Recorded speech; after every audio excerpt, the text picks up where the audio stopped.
Okay. In the name of Allah, the compassionate, the merciful. This is your brother Abdul Wadud, aka Questman, coming at you with another live here on Soul Journey of Life, the conscious black social media platform. And today, the objective is to be able to, this is the night before Kwanzaa. You might even call it Kwanzaa Eve.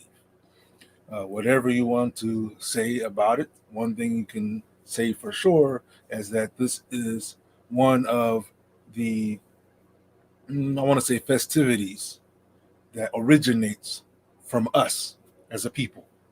So I figured, because, I like to observe Kwanzaa in my own family and take it on as a family tradition, you understand, in our household. And let's go over here. Let's do that.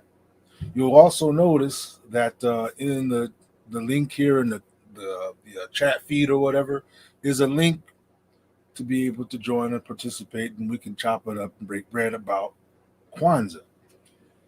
First, I'd like to greet the family. Salam alaikum, shalom, peace be with you, hotep, and what have you. Welcome any viewers, any and all viewers that come and watch, and hopefully you will benefit.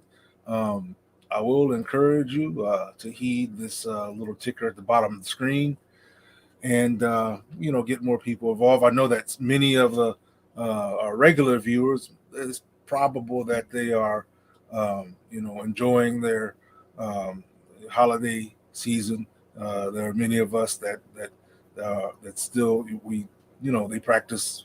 They celebrate Christmas. Whatever the case may be, I don't have any disrespect to any, but I only encourage that we continue to pursue knowledge in our ancestral history and then benefit from that knowledge, wherever we may be. So here I am talking about Kwanzaa. Tomorrow, inshallah, is day one of Kwanzaa, which is, again, a festivity or a holiday, if you would, that covers the span of 7 days. Let me, got a little pop up there. Covers the span of 7 days. And the reason why, I find it important is because it's one of those things that kind of, it's family orientated, for one, and most holidays would be family orientated, but there's a for me there's a deeper connection. You understand, because what I extract from experiencing Kwanzaa is yes indeed, peace and blessing, superstar. You know who you are. What I extract is a sense of something that came from amongst our people, and I understand that there's people who talk about the gentleman who helped to orchestrate Kwanzaa, but try to think of it this way, because we always have something to say. Anytime we produce something, create something, we've always got someone amongst our ranks that has something negative to say about the produce of Black people. You understand? When we make something, when we bring something into being, if we stand up, rise up, speak up, act up, whatever we do, you're always going to have a body of people who instead of seeing that as a step forward or as something for us that could benefit us or as something that'll help move us in a progressive direction, instead of seeing it that way, they've got to see a reason to attack. If it's black, they gotta attack. And this is not, I'm not talking about from other people. I'm talking about from our own ranks. You understand? From our own folks. Never mind that.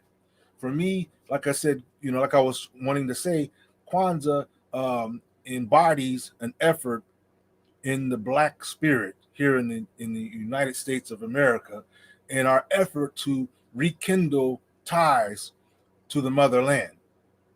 You understand? To our ancestral land. Many of us are, in fact, descendants of Africa. Yeah, there are those who are descendants from this land right here. When you do the knowledge, you'll realize that we've been all over the place.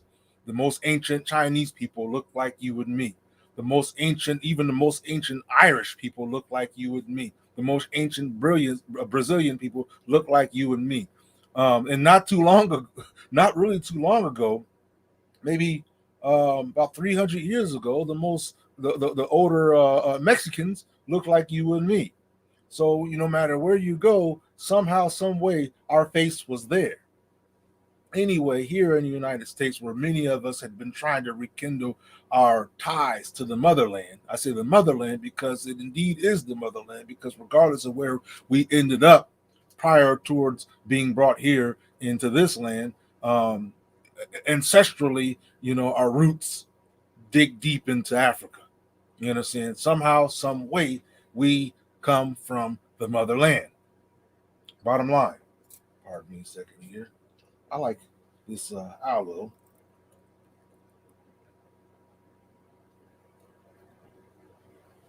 Um. So anyway, enough of that. Let me see something here.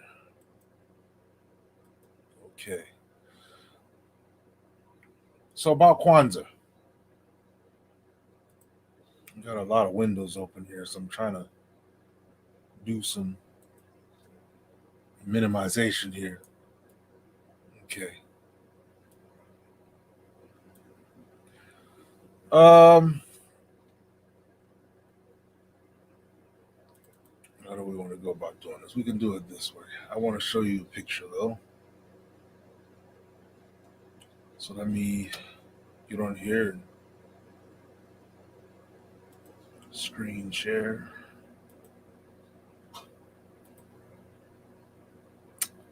All right. So we can do that. All right.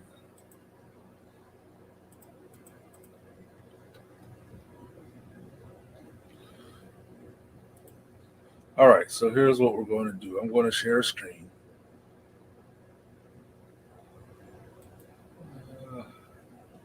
Let me back out. Go back in. Try to share a screen here with you.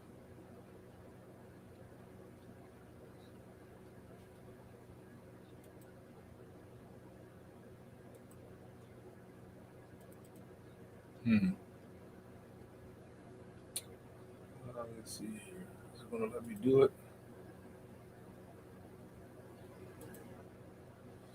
All right. Let's try it this way. Okay. And I can zoom in like that. All right. So tomorrow, many families in the U.S. At the least, I'm not sure. I know there's some brothers and sisters in like France and the UK and whatnot that participate. But whatever the case may be, they'll be having, if anything, they may not have all these elements, but many of us try to have as much of these elements as we can. And as you see here, there are 7 main symbols. Peace and blessings. Welcome, Andrew. And those 7 symbols, the main one that you'll see most often is the kinara. And then I want to build on that one. I want to talk about that one for a minute. I also would like to, zero in on the Zawadi, but let's deal with that kinara for the moment. Let me see if I can. I know I got this screen there. All right, there we go. I got a lot of, like I said, I've got a lot of windows going open right here. Um, and let me put my picture back up. What did I do with the picture? Oh, here, I'll just share the screen again. Um, I think when I open certain screens, it negates whatever screen it was looking at. So, and welcome all those coming in viewing. Make sure you subscribe, share, and like. That definitely helps. Um, just trying to get this window open here so you can see it. Okay, there's that. Now let's see if I can share it again. And by the way, you'll notice pinned to the chat panel is a invite because I like to build with the family and talk about things. And sometimes when you have more than one person, you can have what's called a conversation. you know, Something that benefits us in one way or another. Okay, there we are. Boom. Let me do that. Okay. So I'm just organizing here what I was looking at. Oh, I did it again, didn't I? Hmm. I think I could just do this. Nope, not that way. There we go. All right. I did it. I fixed it. Anyway, family. So those colors you see there on those candles, there's some pretty interesting colors. And about those colors, let's zoom in real quick at the Kanara. You'll notice that there are three colors: the red, the black, and the green. Now, I'm not going to assume that we all know what those colors are because there are many of us who may not. There are some of us that may not be hip to our culture. You understand? They may not be aware. And one of the things we have to if we want to strengthen the ties of unification as a people, one of the things we're going to have to understand is that not all of us are on the same page. I'm not talking about the people who uh, who abandoned ship, so to speak, or have turned away, or who have accepted, um, you know, certain suppressive conditions that they find themselves in. I'm talking about all of us who shout black unity. We're not all on the same page. Understand? And that part in part, uh, uh, is something of what's caused, what continues to push forward why we're divided. You understand? Um, it's not to say that we should all have the same opinion, but we should have enough insight to understand what's essential for unification. You understand? What are the key ingredients, and to make sure that whatever our opinions are, at the end of the day, those key ingredients remain above all else, so that we can be unified. Which brings me to the colors: the red, the black, and the green. The red being the blood. You understand? That's that goes into a lot of a statement there. You understand? When you understand what our ancestors and what we in our generation, not just our ancestors, see, you know, many times when we think about oppression and hard times and difficulty, a lot of times they want to point us to our ancestors and point out, the enslavement, the treatment during the treatment during the civil rights. But the reality is, we don't have to go that far back. You understand? We don't really have to go that far back to talk about oppression against our people and talk about mistreatment, racist. We don't have to go that far back to identify with the bloodshed. You understand? So yeah, the blood, black. Of course, you're going to know what black is, but like I said, we make no assumptions. The people, black regarding the people, us, the people. You understand? Yeah, we have numerous names for ourselves, our tribal names, names from the regions that we live in. Some of us were calling ourselves African American. Some of us are calling ourselves Hebrew brothers. Some of us are calling ourselves Kemetic brothers. Some of us are calling ourselves so many, a variety of names. And in my opinion, in some way or fashion, they all apply. If the homework is done properly, they all apply. Because, like I said, we've literally been everywhere on the globe. You understand? The only places that we tend to not find too much is the places where ice ages were, existing during those times, where glaciers and whatnot were located. But other than that, we've been pretty much everywhere on the globe. Oh, great! There's my cat making noise. So is that time again? So my cat starts making this cat noise. Anyway, let's do this.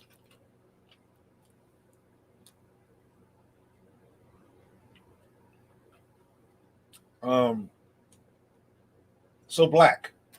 So the reason why that's important for me is because it gives us a code word that refers to all of us as a people, something that we can point to as a banner, so to speak. You understand? Where it encompasses all of our names. When we talk about diaspora, when we talk about the inhabitants of the motherland, the natives of the motherland, when we talk about wherever we are, by using the word black, that color, it gives us a code word, you understand, to operate by. And if we have the proper wisdom, we would benefit from that code word and understand that nothing is being taken away. You understand? But if anything, everything is being harnessed, protected under a common code, under a common principle, common symbol. So that's the black. And now the green. The green, commonly we're using it to regard the land. Okay. But I'd like to stress that, economy, wealth, um, uh, intelligence, all the things that, that amount to value. You understand? All those things that amount to value, that, that would be covered in what's meant by green.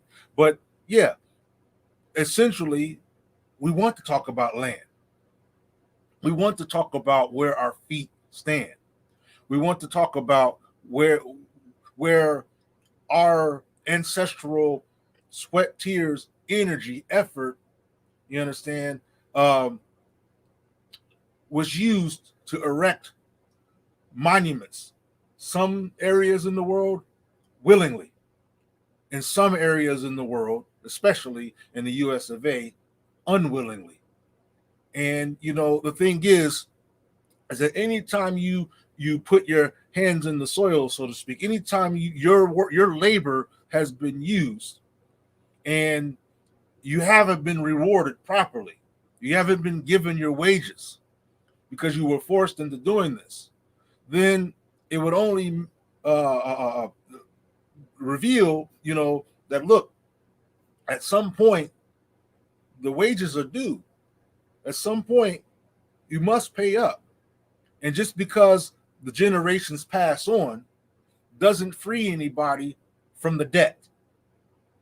And a lot of times, when we hear people who have a bone to pick against us because of the flesh we manifest, that's something they want to use, that was the old time, but you still haven't paid your debt. If it's 5,000 years ago, you still haven't paid your debt. It's still due. You understand? It's still due, and it will remain due until it's paid. I'm talking about the people who would like to not see us benefit from a real, true, authentic reparations. So, why would that be important? Because if some of that reparations manifested or materialized in the form of land, it makes all the difference, especially for us over here. You understand? Whose identities have been stripped from us, our language, our you know, our whole way stripped from us, so that we're stuck speaking a language that's not our own. And then when we have the nerve to speak it sloppily, we get ridiculed and chastised.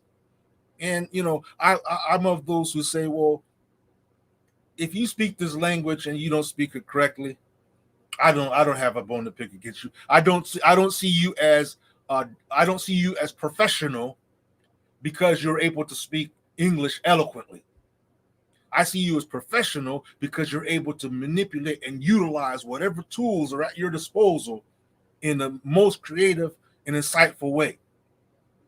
And that's how we've dealt with hip hop, conscious hip hop. That's how we dealt with when you hear our greatest poets, when you hear any of our greatest individuals. Sometimes they may not always have uh, right and exact English, but the hell with that.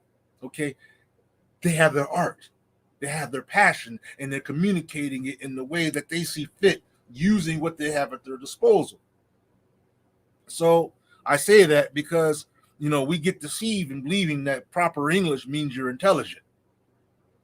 You understand? And that's definitely false. You understand? There are people who don't even speak English at all as a language, and we find that among them are people more intelligent. And I'm talking about some that might speak Swahili, some that might speak Soninke, some that might speak Yoruba, more intelligent than people speaking English. So English has nothing to do. English is not a measuring stick for how intelligent you are.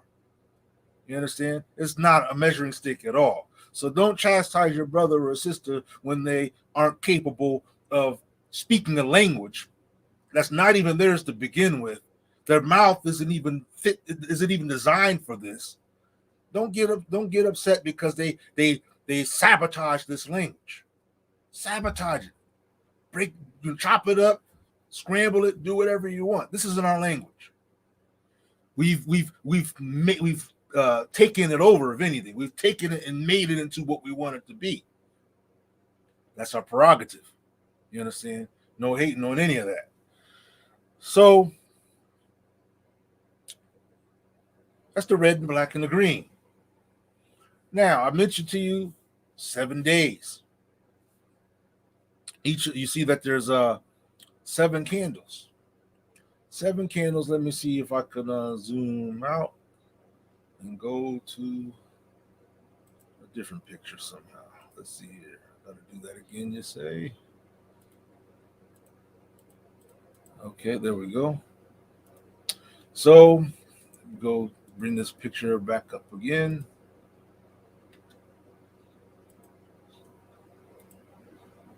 I think I can do that. Oh, because I have 2 windows open again.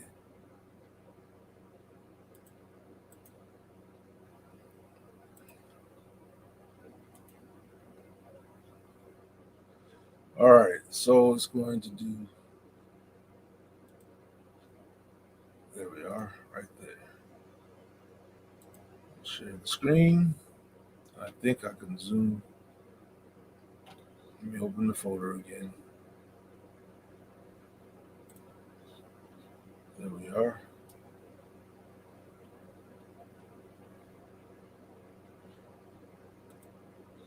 All right. Bear with me. I got a lot going on here.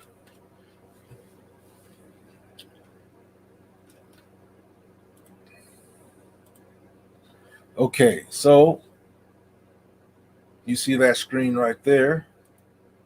You should be able to. Let me do that with it. So this screen is relating with the number of candles that you see. The number of candles represent what we might say in Swahili. Kiswahili is the language that you see encompasses pretty much, all the terms identified in Kwanzaa. Um, so Swahili is the language, one of the languages of our people, and so another element that's from us. You understand? And for me, when I'm saying from us, I mean anything that derives from us, whatever region we may be in. Like I say, hip hop is from us. I'm talking about conscious, original, you know, cultural hip hop. That's from us. Kwanzaa is from us. These languages like Swahili from us. So, the bottom line here is for me, I embrace the good that originates from us. You understand? So, Nguzo Saba is what you're looking at right there on your screen. And you see that they matched the number of candles that we see was 7 candles. So starting from the top, which is going in sync with the number of days that this is observed. The first day being Umoja. And why is that important to me? Because I often said that if we were ever, one of the things that I've been encouraging is that we do things decisively. You understand? We're doing things that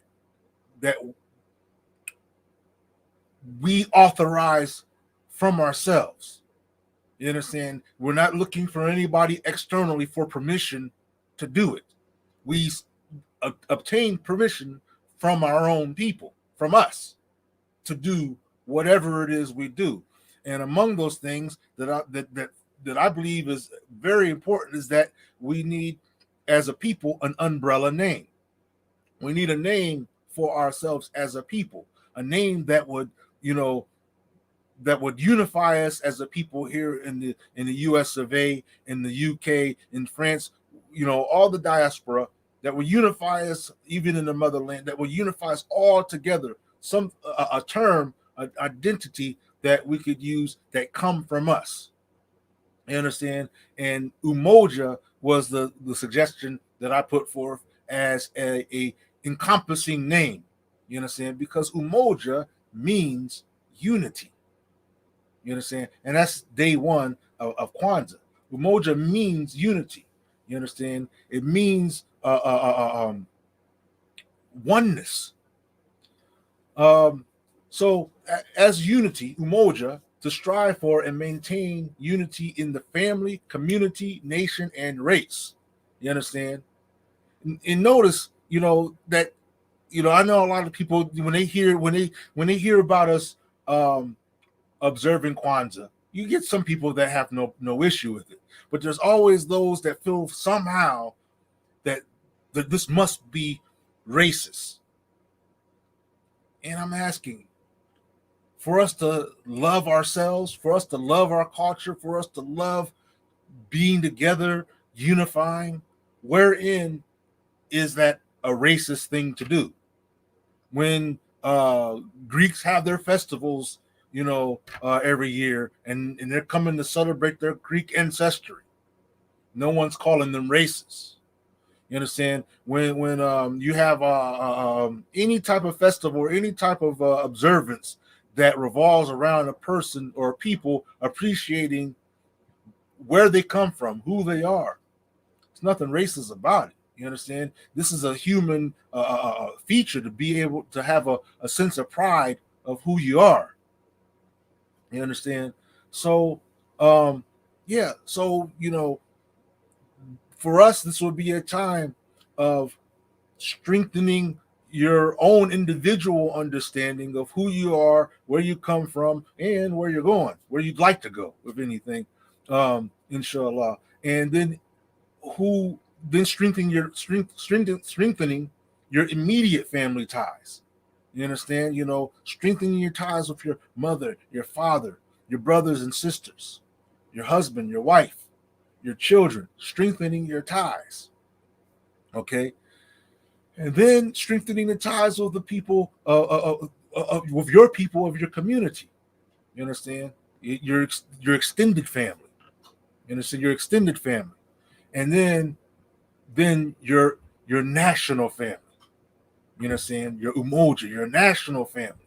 The diaspora abroad, motherland, everybody, wherever you've got links and ties, you should be letting them know that that you're there for them. You should be strengthening communication, whether it be just basic social, formal, or even business. You understand? Make it stronger. Let them know that, hey, you've got an ally in me. Umoja.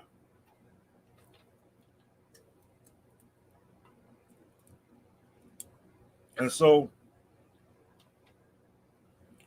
when that day starts, during that day, that would be the purpose for lighting the first candle. Umoja. That's day one.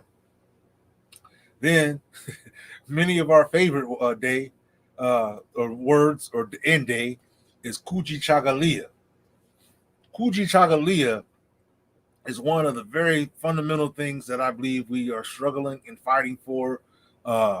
Very strong, very in a very rigorous way. Self-determination, and that's it goes with what I just said at the beginning of talking about this. When we can identify ourselves, when we can describe what is to happen, what is our course of action, if we're going to build this or take it down or move here or move there, whatever it is that we are going to do, that we have determined it not from anybody else, but we have decided so from amongst ourselves. This is our people who have said this is what will be done, and we move in that direction. Self-determination. We don't rely upon anybody else externally. We're not asking Uncle Sam, Jam, Ma'am, whoever for permission. We've asked ourselves for permission because we are a people who are manifesting said Kuji Chagalia. Then you have a word that, how can I put it?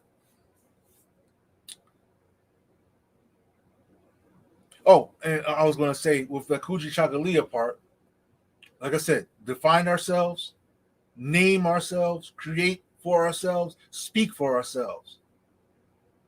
See, as I mentioned to you earlier, Black is a code name, a unifying code name. But imagine the effect when you raise the red, black, and green flag, and now you're raising it up for a nation that has a name that's come from themselves. Nobody outside of us gave us this name. We produced the name of ourselves from ourselves for ourselves. Because I'm one of those who say we still need a name, an all-encompassing name. Like I said, not all of us ascribe to being Hebrews. Not all of us ascribe to being the people of Kemet. Not all of us subscribe to this tribe or that tribe. Not all of us ascribe to being descendant from the Native Americans or from Asiatic. Not all of us ascribe to that, and people will dispute to this day about why one is superior to the other, but none of that's relevant to the bottom line. The bottom line is we need to be unified. Okay, and one of the things that hasten that unity is when we have a name that the majority of us have accepted and has been produced from our own people. And we accept the name and we embrace the name and we move on. And imagine every day we say that name. And so here's how this. Think about this. We say this name that we've elected from amongst ourselves. Our adversaries will constantly want to call us something else because they refuse to accept anything that would mean that they've accepted what we've dictated for ourselves, what we've determined for ourselves that they've accepted, and it's not relevant whether they've accepted it or not. None of that's relevant. You understand? What's relevant is that we self-determine it. That's the only thing that matters. That's the only factor at the end of the day. When you can do that, when we can do that, when we manifest that, we've manifested that real power that can never be taken away. See, right now, because we're so busted up with division, it's hard for us to see how empowered we really are. And so, many amongst us cow out and say, well, what are we going to do? There's nothing we could do, talking about the conditions that we find ourselves in today. You understand? The bloodshed, the murder that's come upon our people in our present times. But if we were unified, you'd be surprised at just how powerful we actually are. So, Kuji Chagalia. So the next one, Ujima. Ujima. Collective work and responsibility. You see, to build and maintain our community together and make our brothers and sisters problems our problems and solve them together.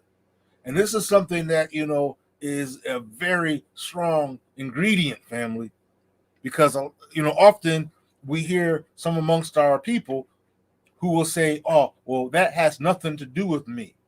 Or I don't know anything about slavery. That was then. Slavery was then. That has nothing to do with me. It's none of my business. It's not my concern. But the thing is when an enemy is hunting, think of it like this. When a lion is hunting in the field, zebra, they're all zebra. You understand? And as far as the lion is concerned, they're all on the menu. They're not looking for one zebra named Dante versus another one named Khadijah. They're all zebra. And as far as the lion is concerned, they're all on the menu. Here we are in the land of wolves. They don't make any distinction between the black you versus the black me. To them, we're all black. And in their words would be another word that we could use that they have no problem using. So if we realize the importance of Ujima, then we realize what hurts one is detrimental to all. What is helpful to one is beneficial to all of us. And we shouldn't break down any effort that benefits us as a people. This is why I like Kwanzaa, because regardless of the man that set it off, the principle, in principle, it came from amongst our own people. You understand? This is a black festival, a black celebration. Period. Bottom line. And we have to think that way. We have to stop tearing ourselves apart. We have to stop tearing us up. We end up being our own worst enemy. We build a house, and one of our own kicked down the brick, bringing the whole house down. All because he didn't build the house, or all because he did his something egotistical didn't get to manifest. And so everyone has to suffer because someone wants to hate on our own. Anything we do, we put boots on the ground and march in the street, showing that, hey, we're armed and we won't tolerate the mess anymore. Somebody's got to hate on that. And if they can't hate on that, who's the leader? Who's in charge of this? And then they hate on the leader. This is what we do to ourselves. We end up, like I said, we become our worst enemy. Yes, indeed. Happy Kwanzaa, dear Sister Leslie. Welcome. So, Ujima, collective work and responsibility. And when we continue on to the next candle, Ujima, cooperative economics to build and maintain our own stores, our shops, and other businesses, and to profit from them together, for black, buy black, support black businesses. You understand?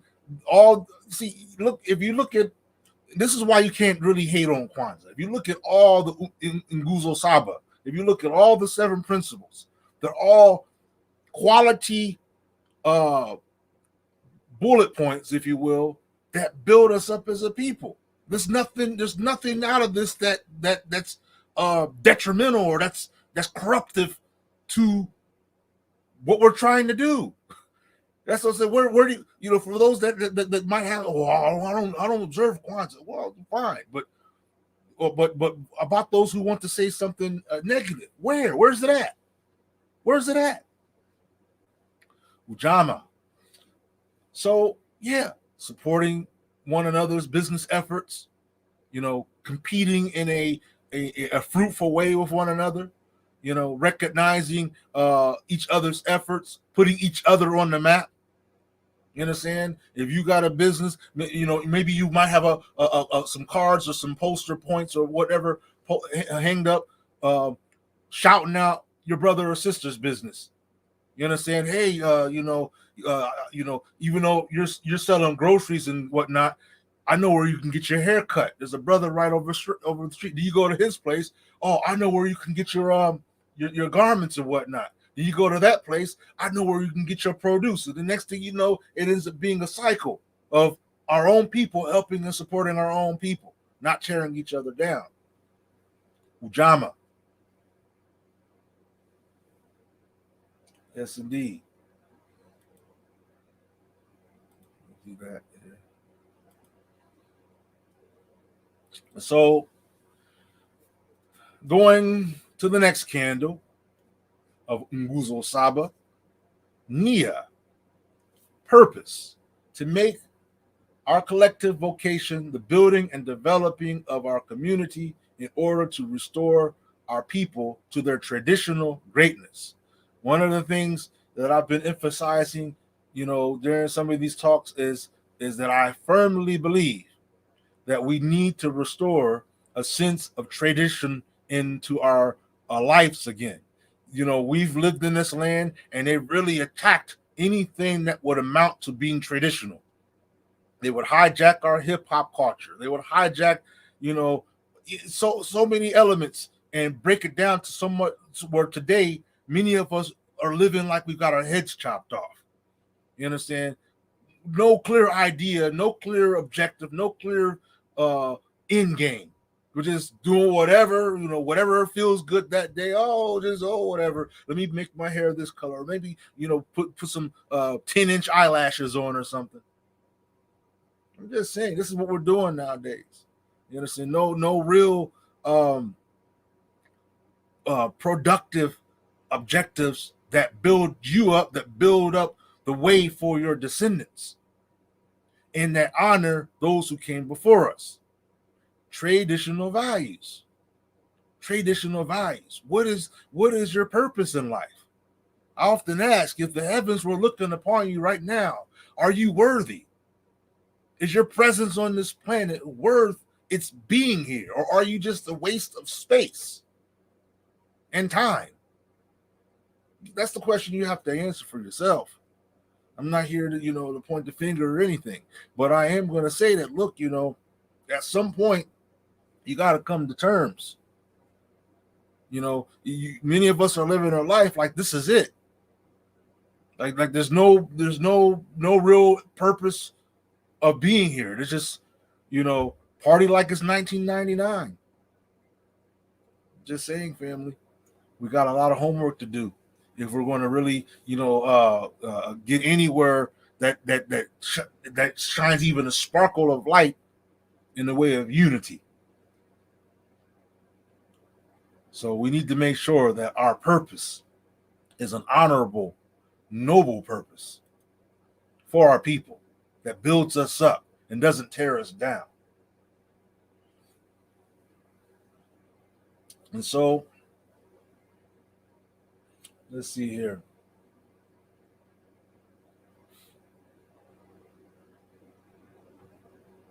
I'm just looking at something here. Pardon me just 1 second.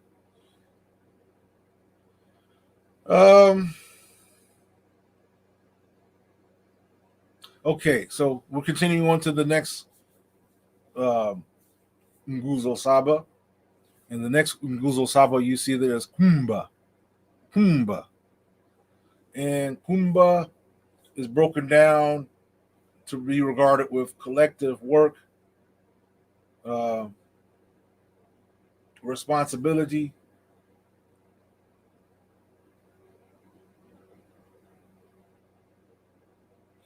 Um, let's see something here. See, I will show you this, but I'm afraid if I pop this up, this other one's going to go down.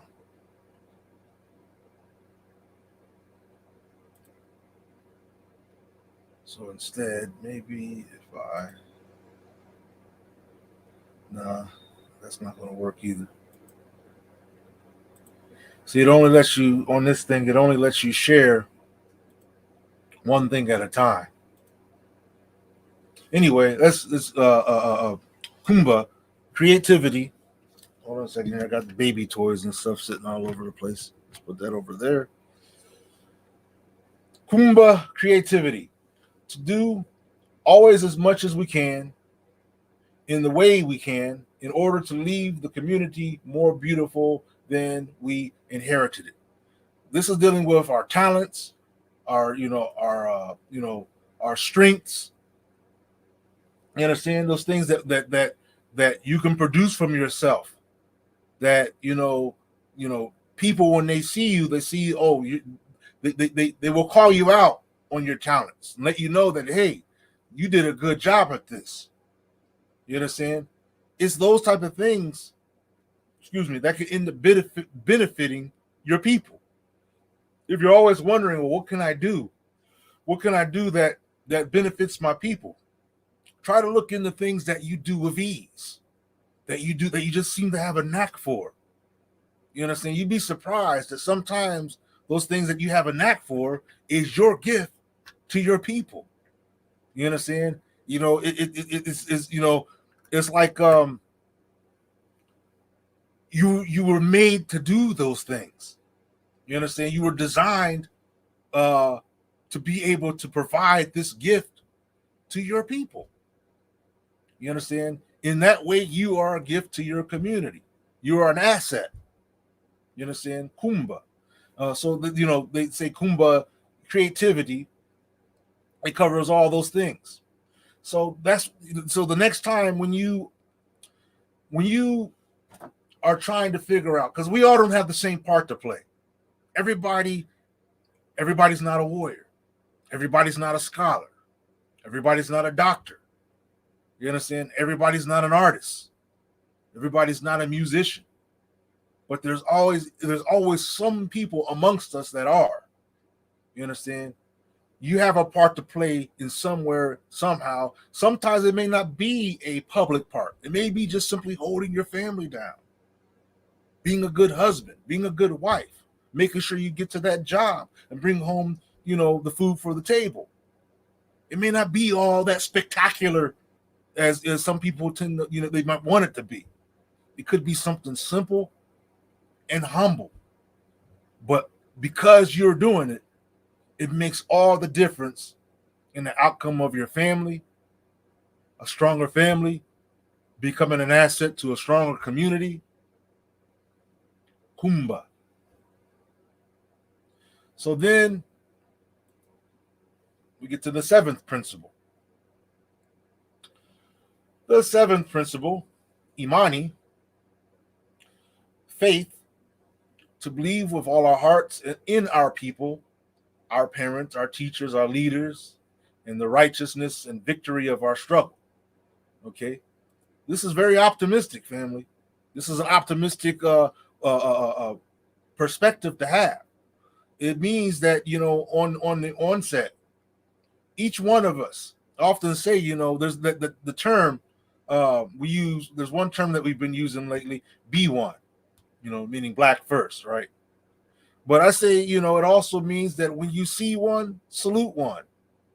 In other words, when you see the presence of black before you, passing you by, then understand that one is worthy of giving a greeting. saying hello to, saying salam, saying shalom, saying hotep, saying something good, saluting. If he can't say anything at all, just salute. And let somehow your crossing of paths be one of honor and not one of disdain or regret. You understand? But one of honor. And that when we encounter one another, that our initial perspective is one of optimism and not one of suspicion. Because this is what we've been taught. We've been taught to be suspicious of one another. You understand? We've been taught to, really, really distrust one another. It's not to say we can't. It's not to say to be fools. And that's of anybody. You understand? You want to have. There's an old saying when you're in boxing, you have one that's for one punch, one fist that's for the jab, and one that's to guard your grill, right? Some of the boxing coaches will tell you to just, as you're practicing, to keep that fist right there by your grill because you got to guard that. So it's not saying that you're going to get punched there, but just in case, you got that one right there, so that way you can block, and then you got the jab to counter with. Anyway, that's what I'm saying. You don't be a fool, but at the same time, you give the benefit of the doubt to our own people. You understand? So it's two sides to what peace means. So we have faith in one another, and as it says, we have faith in our resolve, what we're striving for. That means we have to end this disparity, this pessimistic view that this is hopeless, that we're in a lost cause. We're not in a lost cause, family. You understand? Everything takes financing. Everything takes something that can keep on feeding it. And the stronger we get, the more aware we become. That means the less people are among the ranks of the dumb, deaf, and blind. And the fewer those are, the fewer resources our adversary has to keep on with their evil aims. And it's in the more of us that are conscious and unified, the fewer idiots they have in their rank. You understand? The fewer. And they become weaker and weaker and weaker by the day. The more we start to invest and buy in our own produce, sell to our own people, the less we're doing over in the less shopping we're doing at Walmart, the less shopping we're doing at Target. You understand? Just think about it that way.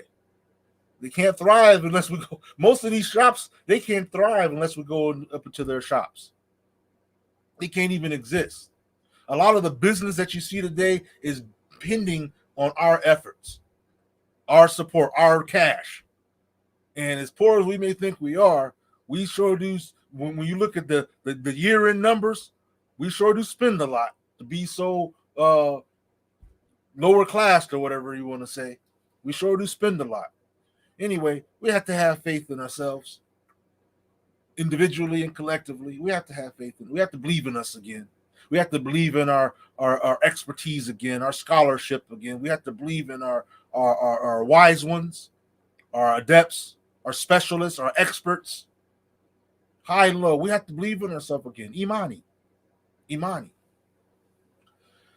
So, family, I wanted to, at least, open the door,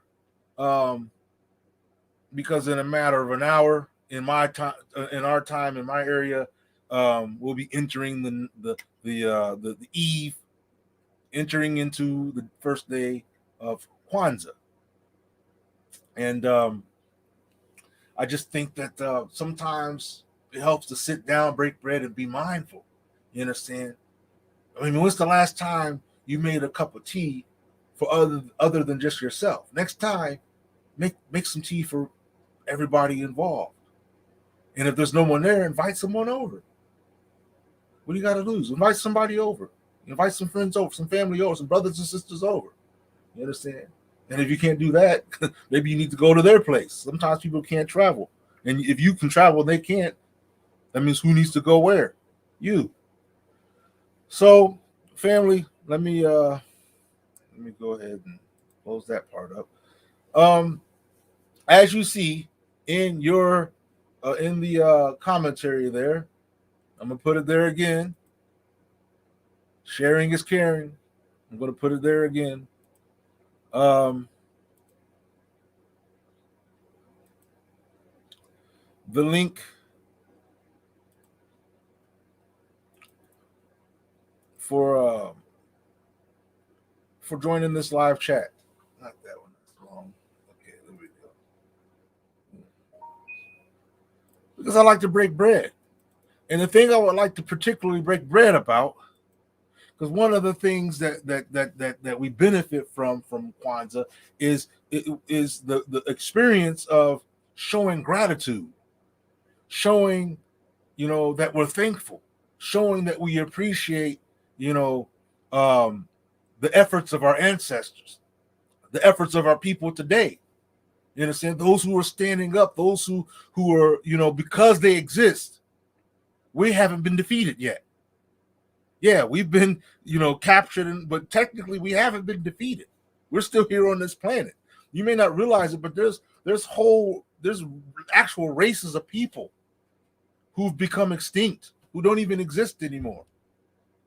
Are that takes some history. Look at your history books. Look at the archaeological findings, and you'll find that there's whole stocks of people, animals, all plants that because of this savage beast people, they don't even exist anymore. These savage beast people, they don't understand the value of life.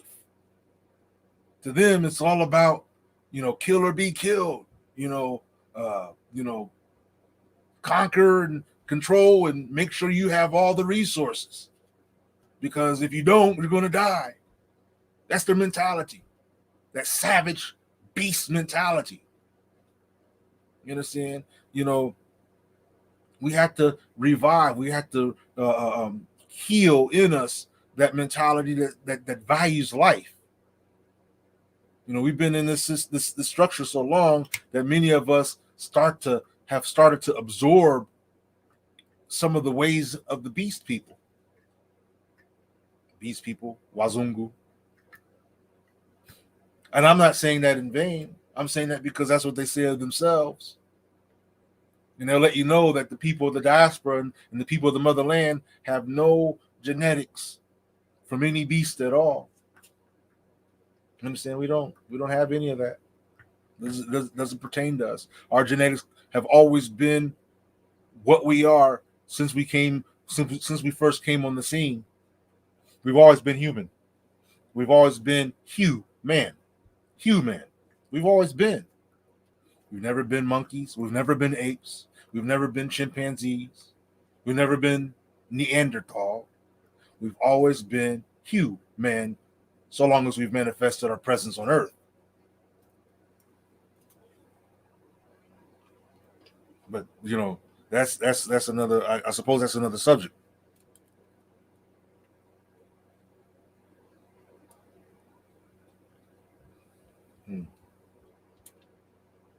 So, family, let's break bread. Let's take the time and break bread. You see the link right there. What are you grateful for? What's valuable tradition to you in your mind? What means? What is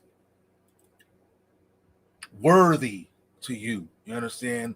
Of unity, of being of the black people. What does that mean? Where's the value in it to you?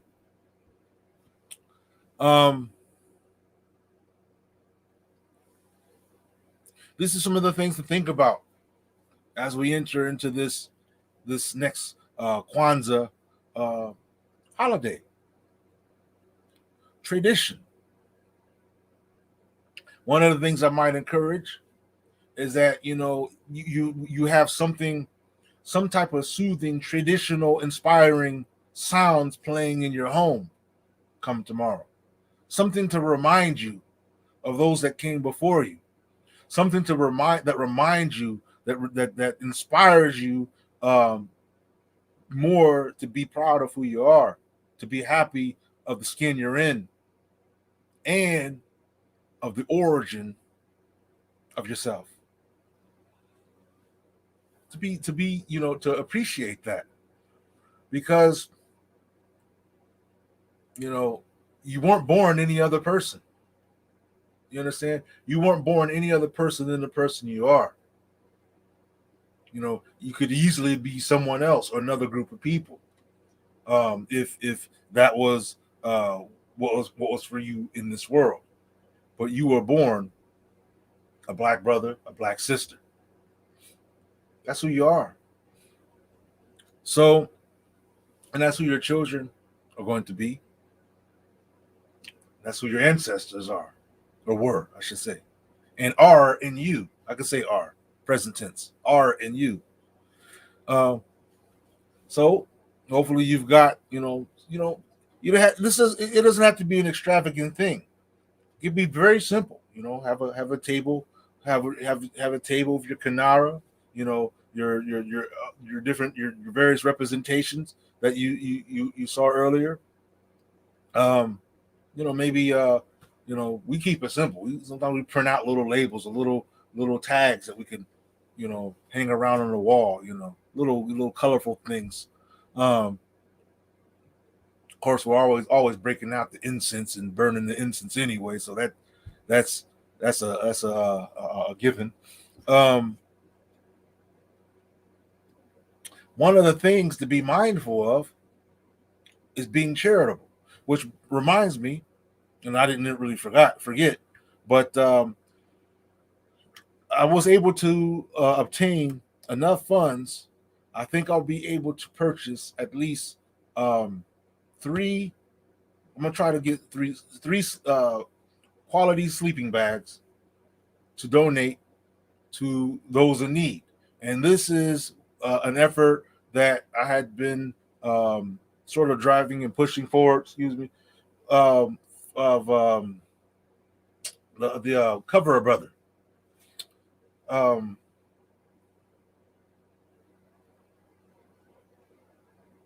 well, I'm not going to mention the names because I like to ask people, if it's okay to mention their names before I mention the names. But anyway, myself and two other individuals, participated in the donation efforts, and so with that, I'm gonna try to cover the missing part, and I think we'll be able to get three, quality. I didn't say sleeping bag, but quality sleeping bag. You don't want to just buy some junk and say, "Oh, well, it's for the poor. Just give them anything. It'll be okay." No. Think about if you were in that situation. You understand? Think about if you were in a situation where you really needed, the help. You understand? And that might be something that makes all the difference. You know, um, So you want to give them something that's worth its while, something that will last, something that will help them, during the time that they need to be helped in that way. So yeah, uh, I don't have the window open right now, but it has the if you go to the cover a brother with an A at the end, not BROTHER, but BROTHA. Like I said, this is a play on words, but cover a brother, and you'll see the source to donate for that purpose. Um, but like I said, I was going to close it out at the end of the year.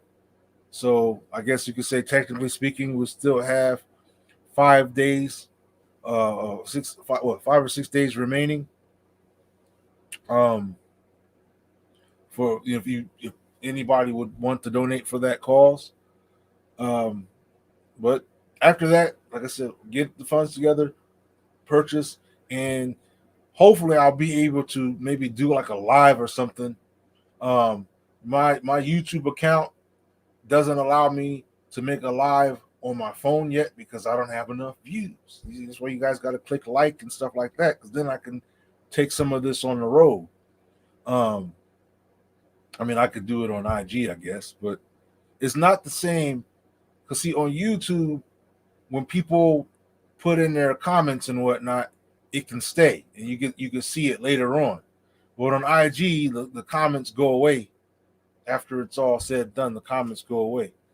So I prefer to be able to do lives. If I do lives on the road, I would rather do them using like I got a gnat here, a gnat flying around. I'd rather do them on a platform where I can do it mobile. And so that's why, like I said, make sure that if you're coming in and watching, make sure you click live before you go. I mean, click like before you go, subscribe and share, because that'll hasten my ability to be able to do this on the road as well. Because then those ventures that I like to do, helping people in the community or whatever the case may be, maybe there'll be times where I'll be able to do a live. I don't always do it sometimes because um, I don't want it to be a thing that like I'm doing it for show. Because when you're trying to help people, you're trying to help people, plain and simple. But if I did do it on a live, it would be for the purpose of encouraging and inspiring others to get involved. And you see what we're doing, you see what efforts are being made, and maybe that'll encourage more people to support the cause. Because a lot of times people don't see what's going on, and like, I don't know what's he doing. Well, if you can see, you'll see what I'm doing. Um, So yeah, it's a simple thing. You might have a little cloth that you put on your table. Just something clean, a clean cloth. You put the kinara on there. Um, Basic, candles, or as close as you can get to the red, the black, and the green. Um, you might have a basket of fruit. If depending on how many children you have, you might have a few dried ears of corn. Um, I'd like to get the kind that you could take later and make popcorn out of, because that way it's not a waste. Um, but each corn is supposed to represent the number of children that you have in your family. Um, the mat said to symbolize the tradition of Kwanzaa, um, and the foundation upon which all else rests upon. And of course, that the Kanara represents the Nguzo Saba. Um, it says it represents the stalk from which each African people originate, your roots. And let me tell you something about roots. Roots spread out before they become one solid trunk and then branch off again into the fruit that it bears. Think about that. you know, when you think about unity. And I say that to all those people who feel like they're going to lose out if they unify and the name of their organization doesn't get to, you know, be the name of everything. You when you unify, whatever is it is not going to go anywhere. You understand?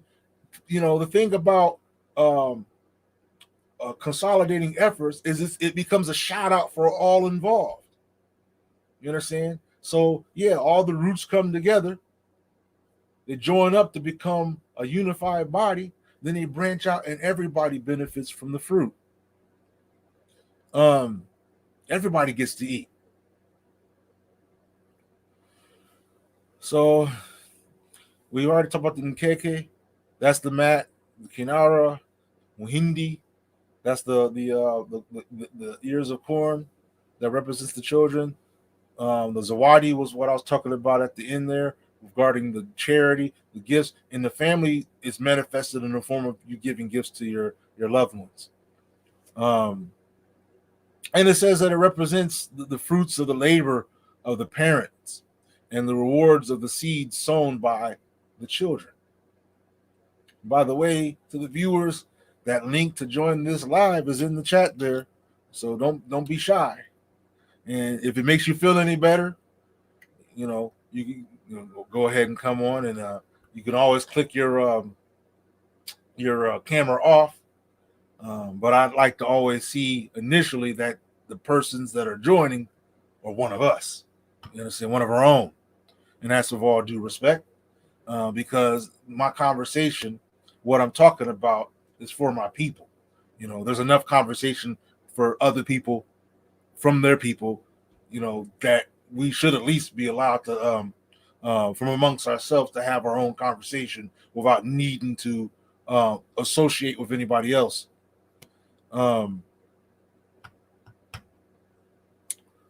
So yeah, that's pretty much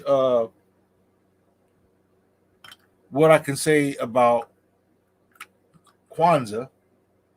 And my encouragement is that, regardless of what I'm a Muslim. I celebrate Kwanzaa. Regardless of what your beliefs are, this Kwanzaa is a very neutral tradition. In my opinion, my belief, it doesn't violate what I say I believe. If anything, it bolsters it, it uplifts it. You understand? I mean, Iman is one of the pillars of Islam.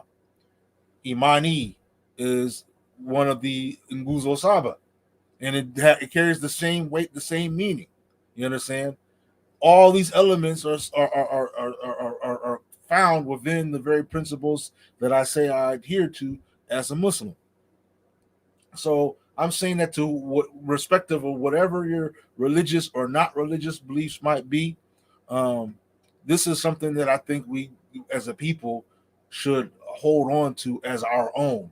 And we got to stop letting folks hijack our days, our holidays, and our ways, and we don't need them to be internationalized.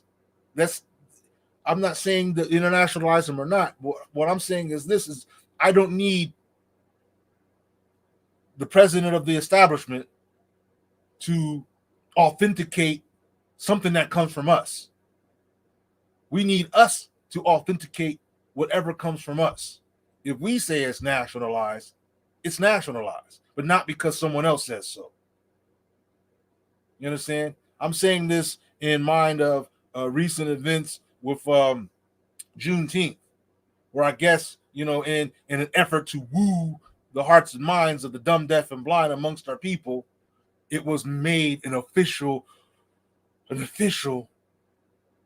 holiday by the establishment's leader.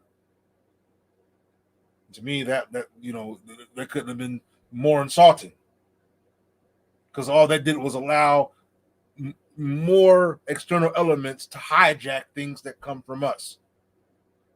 And we've been, there's been people amongst us who've been observing Juneteenth for many, many years and had no issue with it. To have to, go that route. So we need to start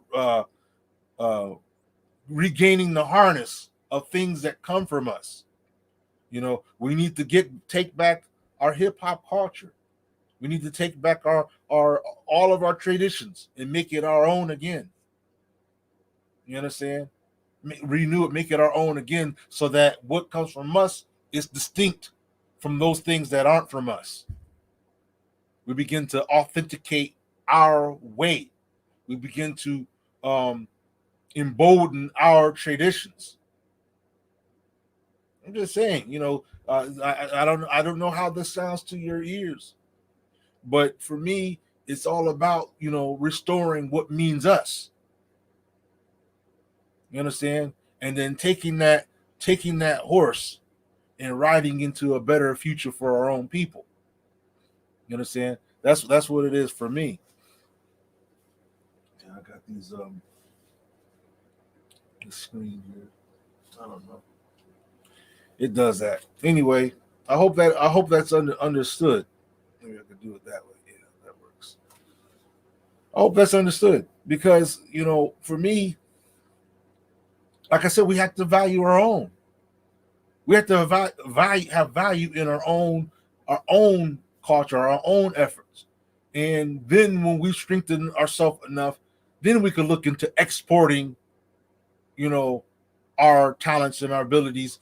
But the key thing about exporting anything is that whatever we do, it brings back, it gives back to our people. You understand? If we were to open up a shop somewhere that may not be in our own community, those proceeds should be able to benefit our people.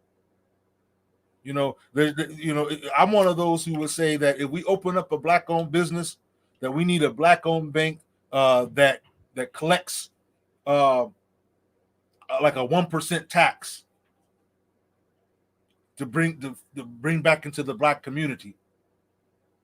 So that way, the needy amongst us, you understand, have a system that looks out for them, and all those things, all those efforts and aims that we want to strive for, it has financing.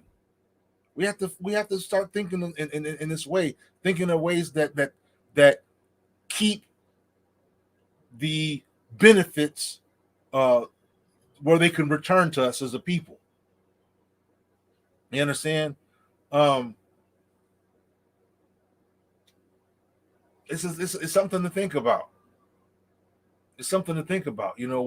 Where okay, if we're going to be a black-owned business and we wanted to have the support of the black community, then put in at least 1% to a common pot that we've all accepted, that hey, this is the bank or this is the source that we're all going to, that 1% from us is going to go to, that we end up supporting our own. It might not have to be 1%, it could be 2%, whatever, something. Like I said, these are things that the thinkers amongst us, the wise guys and girls, need to brainstorm about. You understand? Because it takes funding for anything to happen. And the more of us that get on board with what it really means to be unified, then the more important it's going to be to put our money where our mouth is. You're about unity, you're about unifying. Okay, let's put our money where our mouth is. You understand? And anybody that wants to bank off of our identity, our struggle, you're saying, oh, this is a black-owned bank. Okay, what is that black-owned bank doing for the black community? What is that black-owned real estate agency doing for the black community? What is that black-owned restaurant doing for the black community? What are you doing? What are you doing? If you're not doing anything, are you just a label? Just putting the banner up that we're black-owned, but you're not doing nothing for the black-owned community. We're a black-owned news network, but what are you doing for the black community? Are you are you giving truthful content to the black community, or are you just a black-owned news network deceiving the black community as a puppet for our adversary? What are you doing? You understand? That's what Kwanzaa is about for me. In renewing our focus as a people on our traditional values, our cultural values, our efforts to unify, and celebrating our efforts, celebrating the achievements we've made thus far. All of that's what for me Kwanzaa encompasses. That's why it's important that we uphold it. Anything that comes from us, regardless of the individual or whatnot, anything that comes from us, we need to make sure it's ours. We need to harness it and control the narrative of how it goes. It's ours. This is our thing now. It's been our thing since it began. So what are you going to do with it? This is ours. And we shouldn't be so willing to want to pass it around to anyone else. Some things you got to be selfish about. Some things you got to be greedy about. Some things you got to be stingy with.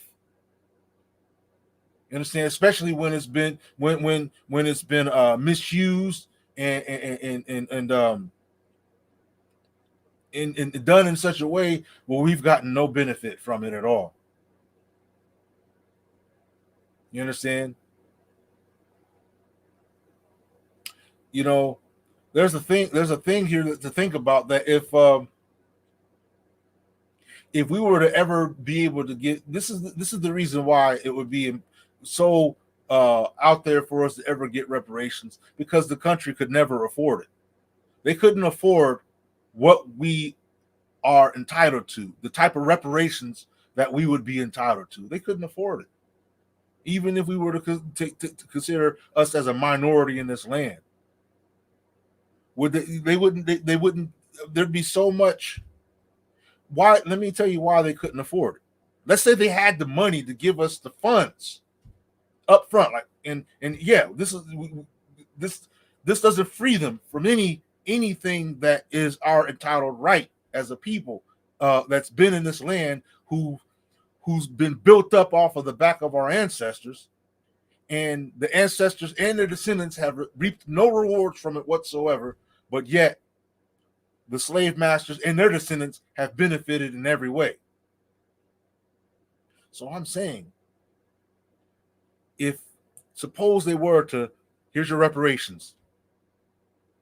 Many of us, if we were wise, we would invest, and we would invest in such a way that it would have nothing to do with them. It'd be exclusive to the development of our own. The minute that would happen, if anything that will I'm just saying it this way, anything that will uplift us as a people would be the demise of them. Not because we were trying to do something hostile or be violent or anything like that, but because we would no longer be investing blindly or willingly or unwillingly into their scheme. That's all I'm saying. It wouldn't be able to happen anymore. And when their sources of what keeps them rich and keeps many of our people poor are put to a halt, eventually they would decay and fall apart and collapse on their own. Like I said, it wouldn't have nothing to do with any direct efforts like an attack or something, or us being hostile or something. We don't have to be violent to win this necessarily. You understand? We don't have to be violent to win this ultimately. The moment we redirect our funds, the moment we redirect our money, the moment we make what comes from them obsolete, insignificant, unimportant, not amused. Sorry, Hollywood. Not bothered by that. Let me go see what's coming from Nollywood. The moment we start doing stuff like that, the moment they become obsolete, they don't make any money that way. You understand? They don't make any money that way. You don't make any money, things start to fall apart. So I was hoping that somebody would click that link so we can at least have one conversation about what we're grateful for as we enter into the first day of Kwanzaa. Umoja.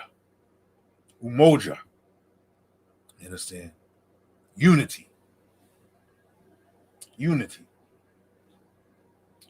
I mean, ideally, we have something that we're grateful for, something worth discussing, something worth sharing and talking about. Ideally, I'm just being optimistic. I know we have cases of doom and gloom here and there, but it's not all doom and gloom, family.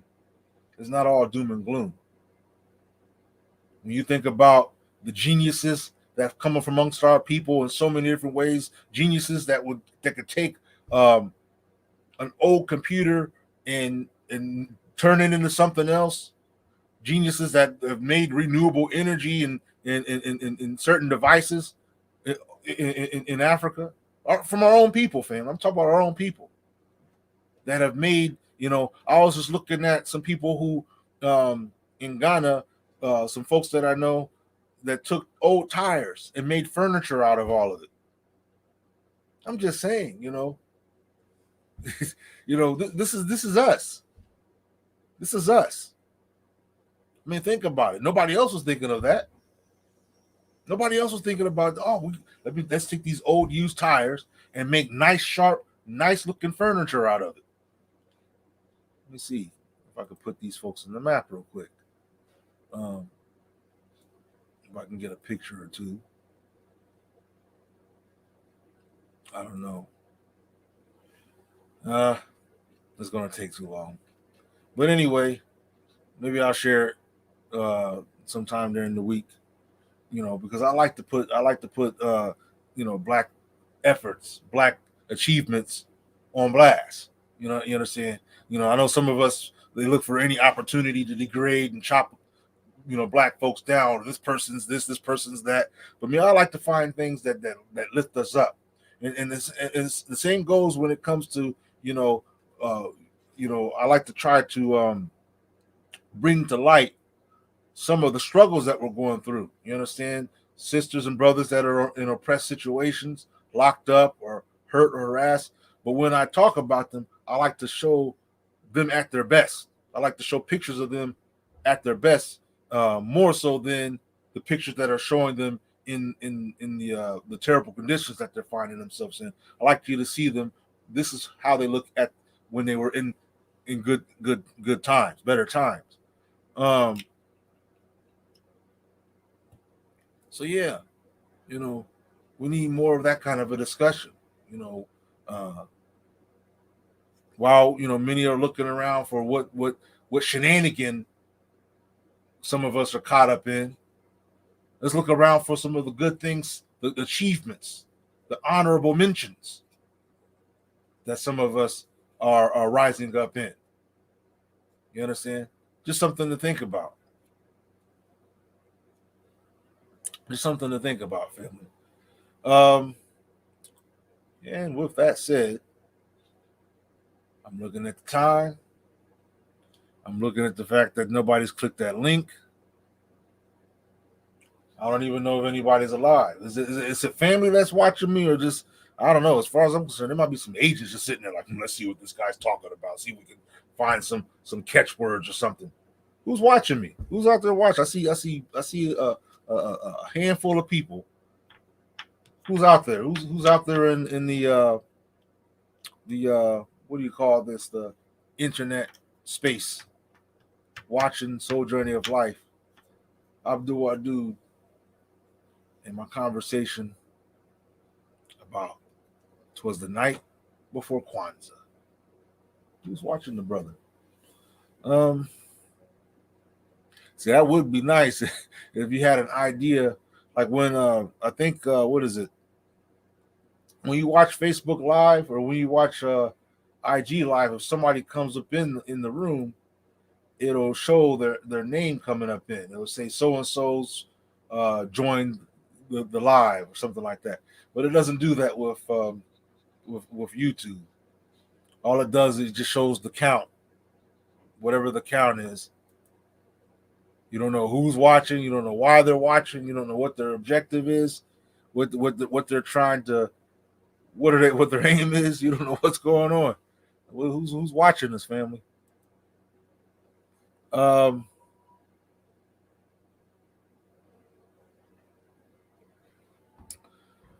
well,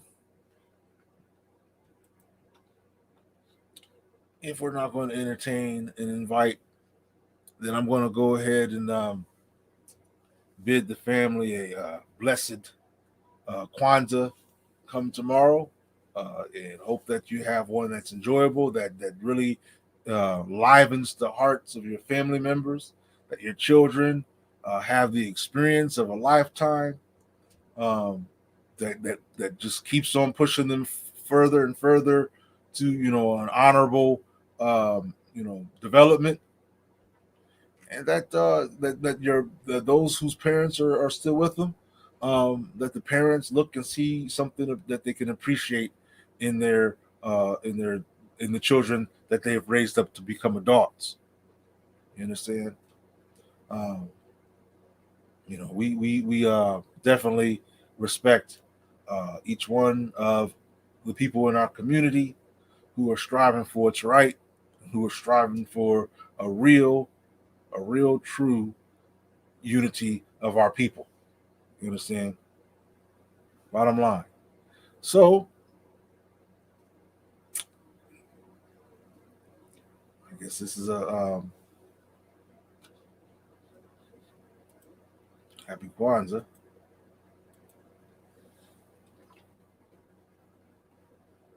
was hoping that we had a conversation that I could carry on into the first day of Kwanzaa. Not sure if that's going to happen though. Or at least I can do this. Happy Kwanzaa, right? Oh, before I even get off of this thing, by the way, speaking of entering Kwanzaa, make sure you check in on the Amazon store, the Apple store, Spotify, whatever, and get my latest single that'll be out. The title of the one that'll come out on the first day of Kwanzaa is ironically called "Call It Murder." This is a song that is about. It's titled this way because when they take the lives of our people, they seem to have a hard time calling their actions murder. It usually takes a lot of spectacle, a lot of just elements at play for them to finally say, hey, this person committed an act of murder against our people. You understand? They seem to have it seems to be a very difficult thing, but it's always easy when it comes to when you flip the scenario around. They have no problem with putting that out there. So that song will be out come the first day of Kwanzaa. There's another song named after me, Abdul Wadud, that'll be out sometime within Kwanzaa, or at the beginning of the year. Depends on when it will pass through the process that puts it out there. So make sure you're looking in the shops for those singles from your brother Questman, aka Abdul Wadud, and support the business. And in addition to supporting that, make sure you, because we still have this promo going on for another 5 days. We got so is the coupon code souljourneyoflife.org/the shops. Make sure you go and check that out. Type in that code on your next purchase, and as you see right there, get the 10% off plus free shipping on orders of $50 or more. So take a look at that. You saw the code right there. Now you see it. Now you don't. All right. So I'm going to conclude here because idle time is wasted time, and that's not something that I want to waste. All right, let's see here. Yeah, yes indeed. So peace and respect to all those who came into the live and made their presence known. This is your brother Abdul Wadud, aka Questman. Once again, live. Soul Journey of Life, Thelightdome.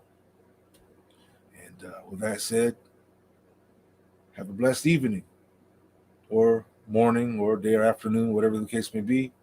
Assalamu alaikum, shalom, hotep, peace be with you, all that. Love.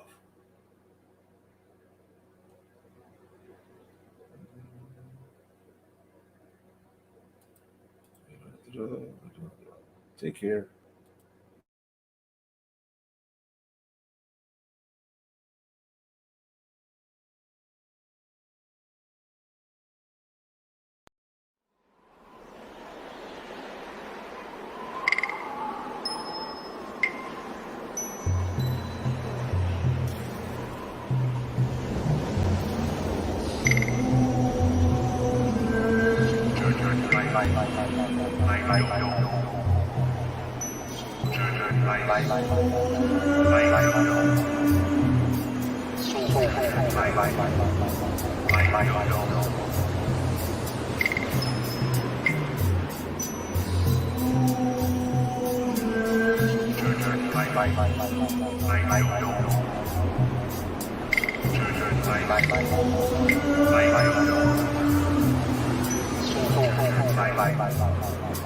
Thelightdome.